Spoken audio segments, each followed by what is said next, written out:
আজকে হাসিনার সাজা হয়ে গেছে, এরপরে এর কারণে আর কি কি প্রতিক্রিয়া হবে সমাজে, সামাজিক প্রতিক্রিয়াগুলো কি হবে সেটা নিয়ে কথা বলবো এখন আমরা। অলরেডি আপনারা জানেন যে 32 নম্বরে ওই ক্রেন ট্রেন নিয়ে যে বুলডোজার নিয়ে বাংলার জন্য সেই লোকজন হাজির হয়ে গেছে। এখন ষষ্ঠ উৎসাহে ওখানে পুলিশে গেছে এবং আর্মি আছে একটু দূরে, ওয়াকারের আর্মি মনোবলটাই ভালো, তিনি তো সেনাপ্রধান এখন, ফলে তারা আছে একটু দূরে। কিন্তু আমার মনে হচ্ছে না যে তারা থাকবে এখানে। লোক জড়ো হয়ে গেলে পরে মানে এটা আরেকবার ভেঙে দেওয়া হবে, মানে একেবারে সমান করে দেওয়া হবে। কিন্তু তার আগে একটা কথা বলে রাখি আমি, এই আজকে যে রায়টা হয়েছে, রায়ের আর একটা কথা লেখা বলা আছে, সেটা হলো যে এদের দুজনের সমস্ত সম্পত্তি সরকার কোর্ট করে দিয়েছে অলরেডি, মানে এই যেহেতু রায় হয়ে গেছে, এবং এইটা এক্সিকিউশনের জন্য ম্যাজিস্ট্রেটকে যে যে এলাকায় সম্পত্তি আছে সেই এলাকার ম্যাজিস্ট্রেটের কাছে নোটিশ পাঠানোর কথা বলে দিয়েছে। ফলে এটা এখন ম্যাক্সিমাম 1 মাসের মধ্যে এক্সিকিউট হয়ে যাবে, কারণ 1 মাসের মধ্যে তো আপিল করতে পারবে কি পারবে না, যেটা মনে হচ্ছে পারবে না। ফলে সভাপতি রায়টা ফাইনাল হয়ে যাবে, রায় ফাইনাল হলে এবার সমস্ত সম্পত্তি ক্রোক করে নেবে সরকার। আর সম্পত্তি ক্রোক করে নেওয়ার পরে এইবার এইটার একটা প্রপার ডিস্ট্রিবিউশন করে দিবে, যারা যারা ক্ষতিগ্রস্ত হয়েছে আন্দোলনের ফলে, যাদের সন্তান মারা গেছে তারা, অথবা যাদের একটা হলো সন্তান মারা গেছে, আর একটা হলো যারা অসুস্থ হয়ে আছে বা চিকিৎসা করতে পারছে না, খরচ লাগবে, অনেক খরচ লাগবে, যদিও সরকার অনেকটা করেছে, সেসব দিকে তাদেরকে ক্ষতিপূরণ দেওয়ার চেষ্টা করবে। সো এইটাও একটা আদালতের রায়। সেই হিসেবে ধরে নিতে পারেন যে 32 নম্বর কিন্তু সরকারি সম্পত্তি হয়ে যাচ্ছে। তো তাহলে এখন কিটা ভয়, আমি যতটুকু জানি ওদের মধ্যে আর একটা ভয় আছে পুলিশের বা আর্মির মধ্যে, যে 32 নম্বর একটা ভেঙে একবার ভাঙা হচ্ছে, ভাঙার কারণে এর স্ট্রাকচার নড়বড় হয়ে গেছে। ফলে এখন ভাঙতে গিয়ে কোথায় ভেঙে কার ঘাড়ে পরে দুটো লোক মারা গেলে পরে আর একটা কেস হবে এটা। তো সেটাকে অ্যাভয়েড করা যায় কি করে সেটা ভাবতেছে, কেউ ভাবতেছে ভেঙে ফেলা যায়, আর কেউ ভাবতেছে ভাই পাবলিকের সঙ্গে ফাইট করতে তো যাওয়া যাবে না, তো আজকের দিনে যাবে না। কারণ আজকের দিনটা অলমোস্ট এটা একটা 5ই আগস্টের দিন। 5ই আগস্টে যা কিছু করতে পারেনি আজকে তাই করার দিন। আজকে থেকে অন্তত আওয়ামী লীগের লোক খুঁজে পাওয়া যাবে না। এই যে যারা এখন রাস্তায় গাড়ি ভাঙছে, আগুন দিচ্ছে, যেগুলা পয়সা দিচ্ছে, আগুন দিয়েছে, এই কাজগুলো করার মতন লোক আজকের পরে, এই রায়ের পরে পাওয়া মুশকিল হবে আওয়ামী লীগের জন্য। কেন? কারণ এটা একটা ডিমোরালাইজিং এফেক্ট আছে, যে একটা লোকটা ফাঁসি হয়ে গেছে, আপনি তার পক্ষে কি আর করবেন? তার পক্ষে দাঁড়ায় কাজ করবেন টাকা দিলেও?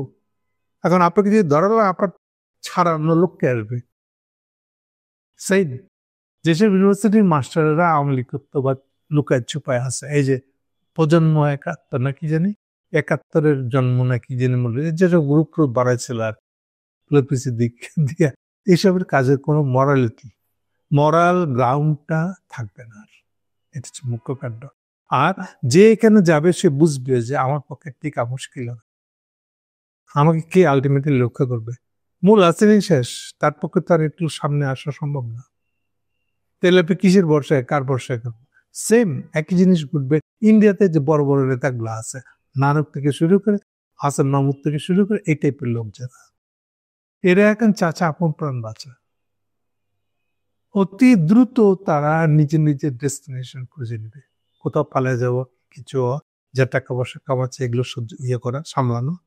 কারণ এখন ইন্ডিয়ানরা চেষ্টা করো ওই টাকা পয়সা কি করে লুট করে নেওয়া যায়, সেখানেও আমার একটা চান্দাবাজি দিতে হবে তাদেরকে, এই ঝামেলা আছে। সার কথা হলো একটা ডিমোরালাইজিং একটা ইম্প্যাক্ট সবার উপর পড়ে যাবে, যে আমরা কোনোভাবেই আর আওয়ামী লীগ বলে কিছু যার দাঁড় করাইতে পারবো না, এটা শেষ হয়ে গেছে। সেকেন্ড প্রসঙ্গটা হবে আমার জন্য ওয়াকার। ওয়াকারের জন্য আজকে স্যাডেস্ট ডে। রায়টা আমি 2.5 ঘন্টা ধরে বসে বসে শুনেছি। রায়ের মধ্যে একবার আনু চিপের নামও আসছে। এইখানেও সে একইভাবে, ঠিক যেমন স্বরাষ্ট্রমন্ত্রীকে সে ইমিডিয়েট হাসিনার অর্ডার পালন করছে, তার অর্ডারটা আইজির মধ্য দিয়ে এক্সিকিউট হচ্ছে, ঠিক সেরকম সেনাপ্রধান বলা হচ্ছে, সেনাপ্রধান কায়দায় দায়িত্ব দিচ্ছে যে 15 তারিখ থেকে বা 16 তারিখ থেকে বোধহয় জুলাইয়ের, যে পুলিশ যুদ্ধ করে নিয়েছে, এবার আর্মি হলো দায়িত্ব দেশের আইন শৃঙ্খলা রক্ষার জন্য। এখন সে যে সরাসরি 1400+ হত্যার সাথে সংশ্লিষ্ট, এটার কি হবে? এবং এই কেসটা যখনই আপনার আইসিটি করে উঠবে, ওয়াকারের বাঁচার কোনো সুযোগ নেই। ইভেন আমার তো মনে হয় তার থেকে আরো সময়টা পার হয়ে গেছে, লেট করে ফেলছে, এরকম হয়ে দাঁড়াতে পারে। ফলে উনি এখন কি করবেন? আগে তো ভাবছে আচ্ছা ঠিক আছে, বিচার ঠেকাই দেবেন, সংস্কার ঠেকাই দেবেন, পুরান কনস্টিটিউশনে ফেরত যাবে, কনস্টিটিউশন কন্টিনিউ আছে, এটা ধরে নিতে হবে, চান্স নাই। আপনার থেকে এই সুযোগে আর একটা কথা বলি, বিএনপি সালাউদ্দিনের মধ্যেও ভারি ইন্টারেস্টিং। কনস্টিটিউশন বিশেষজ্ঞ সালাউদ্দিন বলতেছে অপরাধ অনুযায়ী সাজা কম হয়েছে, কম, একটা লোক ফাঁসির অর্ডার হয়ে গেছে, তাও কি দুইবার দুইটা কেসে, আর একটাতে যাবজ্জীবন হয়েছে। এই লোকের ফাঁসি হওয়ার পর আর কি শাস্তিটা হওয়া বাকি ছিল বলতে দেখি? তাহলে এরকম আবেগ দিয়ে কথা বলতেছে কেন? বলছে এই জন্য যে আজকে থেকে দিনটা খুব খারাপ যাবে, মানুষ চলে যাবে অ্যান্টি হাসিনার জায়গায়। ফলে ও নিজেকে বুঝাচ্ছে যে আমি তো ইন্ডিয়ান দালাল, এখন আমার কি অবস্থা হবে, আমাকে কি পাবলিক মানবে? আমার আজকে তো কথা বললাটা কিরকম হাস্য করে দাঁড়াবে না? এখন এই ডাবা জায়গায় খেয়ে সে আরো হাস্যকর কথাটাই বলে বসছে। বিএনপি দিক থেকে কি বলবো, বিএনপি এইতে ঘটনা কি হবে? খুশি হয়েছে বলবেন, দুঃখ পাইছে বলে তারা পাবলিকের মাইর খাবে আজকে। এই হচ্ছে বিএনপি দিক থেকে বড় ধরনের সংকট একটা। তাহলে এই যে ওয়াকার যে বিএনপি বর্ষায় বসেছিল, ইন্ডিয়া, বিএনপি আর ওয়াকার তিনজনে মিলে যে ট্রয়কা নিয়ে পরস্পর হেল্প করবে এরকম জায়গায় বসেছিল, এটা আজকে কোথায় যাবে? আজকে থেকে ইট উইল নট ওয়ার্ক। এটা নন ফাংশনালিজম। কোন হাসিনের সাথে অ্যালায়েন্স করবো? নাই, এগুলো পুরো হিসেব কিতাব বদলে গেছে আজকে। সো আমাদের তারেক জিয়া কি ওয়াকারের দায়িত্ব নেবে? আমি তো মনে করি এর সুযোগ আছে, এবং এগুলোতে যত হাত লাগাবেন হাত নষ্ট। এই হাতের যে ময়লা লাগবে, এই ময়লা কাটাতে পারবেন না, এরপরে নিজের গায়ে ময়লা লেগে যাবে। তাহলে এখন বিএনপির ভিতরে একটা মশলা নিয়ে আসবে। তাহলে একদিকে ওয়াকারের গায়ে মশলা নিয়ে, বিএনপির গায়ে মশলা নিয়ে, এখন অবস্থাটা কোন দিকে যাবে বুঝতেই পারতেছেন কোন দিকে যাবে। সো হোল জিনিসটা হয়ে গেল যে এখন যত সহজে আওয়ামী লীগের জমানাটা ওয়াইপ আউট মুছে ফেলা যাচ্ছে, তা অবাক কাণ্ড। এরকম হবে কেউ চিন্তা করে না কিন্তু আগে। সর্বমঙ্গল চারি হাসিনা বেঁচে থাকলে তা আজকে যেরকম ফাঁসি রায় হয়ে গেছে, এরপরে আর হাসিনা বেঁচে থাকবে কি করে? ওকে তো লুকায় থাকতে হবে, পালায় থাকতে হবে, প্রকাশ্যে চলাফেরা করতেই পারবে না, ইন্ডিয়া থেকে বের করে দিবে। ইন্ডিয়া দায়িত্ব নিতে চাইবে না। আর ইন্ডিয়া থেকে যদি বের করে দেয়, এরপরে তাকে পালায় বেড়াতে হবে, ফেরারি আর বাদ, যতদিন বেঁচে থাকবে ফেরারি আসামি হিসেবে থাকতে হবে, জনসমক্ষে না চেয়ারা না হাজির দেখে, এরকম একটা জায়গায় থেকে চলে যেতে হবে। সো এই জিনিসটার কারণে বাংলাদেশের রাজনীতিতে আর একটা ধাক্কা পড়ে। ওয়াকারের দিক থেকে যেমন ধরেন তার তো মনোবল ভেঙে যাবে, এথিক্যাল গ্রাউন্ড সব শেষ। ও যে নিজেকে আর বাঁচাতে পারবে কিনা, বিচার বন্ধ করে দিয়ে, সংস্কার বন্ধ করে দিয়ে, না কিছু দিয়ে আর কিছু হবে না, মূল জিনিস তো নাই। ইভেন বিএনপির সাথে অ্যালায়েন্স করে, বিএনপি কি পারবে নাকি পাবলিক বিএনপি উপরে খেলে যাবে? সো সামগ্রিকভাবে বললে পরে এটা একটা বিশাল ধরনের ইম্প্যাক্ট পড়বে বাংলাদেশের রাজনীতিতে বলে আমি বিশ্বাস করি, স্ট্রংলি বিশ্বাস করি। ওকে, তার মানে এখন দাঁড়ানো হলো যে সেম একই ইম্প্যাক্ট কিন্তু পড়বে আবার ইউনূস সাহেবের উপর। এই যে ইউনূস সাহেব এখন ভাবতেছে যে কলিকে পাঠাবে ইউনূসকে, দেখেছি কি আলাপ করবে, যেখানে হাসিনা ফাঁসি হয়ে গেছে, এর ইম্প্যাক্টে তো যে উদ্দেশ্যে পাঠাতে চাইছিল ওই উদ্দেশ্যটা আওলাই গেছে। এখন নতুন ফ্যাক্টর অ্যাড হয়ে গেছে, যে হাসিনা গেছে এটা আর কাউন্টেবল না, এটা আছে, এটা ধরে নিয়ে কিছুই চিন্তা করা যাবে না। তাহলে ইন্ডিয়া হলো এখন হাসিনা নাই যার কাছে, এই হচ্ছে ইন্ডিয়ান পজিশন। তাহলে এই ইন্ডিয়ার কাছে থেকে ইউনূস আবার কি চাইতে পাঠাবে লোককে, এটা চিন্তা করতে হবে। ফলে যেই চিন্তা করে আমি শিওর যে ইউনূস সাহেব এই দিকটা চিন্তা করে খলিল সাহেব যাইবে বলে অ্যাপয়েন্টমেন্ট করে নাই।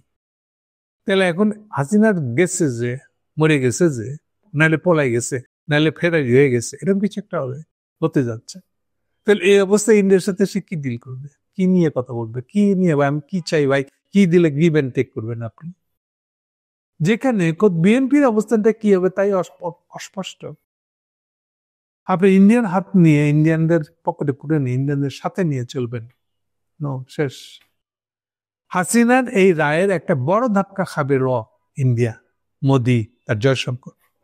কারণ যতটা ফোরামে কথা উঠবে বাংলাদেশে এত বড় একটা আইসিটি কোর্ট, কোন কোন কোন ধরনের মামলা, ইন্টারন্যাশনাল ক্রিমিনাল কোর্ট, আইসিতে তাকে মানবাধিকার লঙ্ঘন, হিউম্যান রাইট ভায়োলেশনের অভিযোগ, সাংঘাতিক অভিযোগ। এটার জন্য অভিযোগ হলো ইসরায়েল ছাড়া বাকি সবাই বুক লুকায় চলে। এই অবস্থায় আপনি ইন্ডিয়ায় এই জয়শঙ্কর বুক ফুলে চলবে কেমন? ওকে কমপ্লিটলি জেরে অস্বীকার করতে হবে এখন। হাসিনার কোনো দায় নেই তার, এরকম একটা অবস্থায় যেতে হবে। ফলে তার ইম্প্যাক্ট পড়বে আবার একটা বাংলাদেশ, তার ইম্প্যাক্ট পড়বে বিএনপির উপরে। আর ইম্প্যাক্ট পড়ে কোথায় যাবে? এই যে সালাউদ্দিনের কথা আউলাই শুরু করছে অলরেডি, কেন করছে? ঠিক এই ইম্প্যাক্টটা সবার উপর। ওকে, 32 নম্বরের লোক জড়ো হয়েছে, কি হবে শেষে? আমি মনে করি লোক যদি বেশি জমা হয়ে যায়, আর্মি প্রথমে পুলিশ পালাবে, আর্মি চলে যাবে। সো এই চলে শুরু হয়ে গেলে পরে এটা বোধ আর একবার ভেঙে দেবে। প্রবলেম খালি একটাই, যে ভেঙে না পড়ে। আশেপাশের লোকজন আগের বারও ভয় পেয়ে পুলিশের কাছে ফোন করেছিল, মামলা দিয়েছিল, হোয়াটএভার করছিল, তারা এবারও আবার খুব সতর্ক হয়ে যাবে। কি জানি কি হইতেছে না হইতেছে বলা যায় না, এগুলো প্রবলেম আসবে। আর শেষ কথাটা হলো যে যেহেতু হাসিনার সমস্ত সম্পত্তি বাজেয়াপ্ত ক্রোক করার আদেশ দিয়ে ফেলছে কোর্ট, ফলে এটার ইম্প্যাক্টও একটা পড়বে। ফলে হাসিনা হয়ে যাবে আলটিমেটলি একটা ভুলে যাওয়া অধ্যায়ের নাম।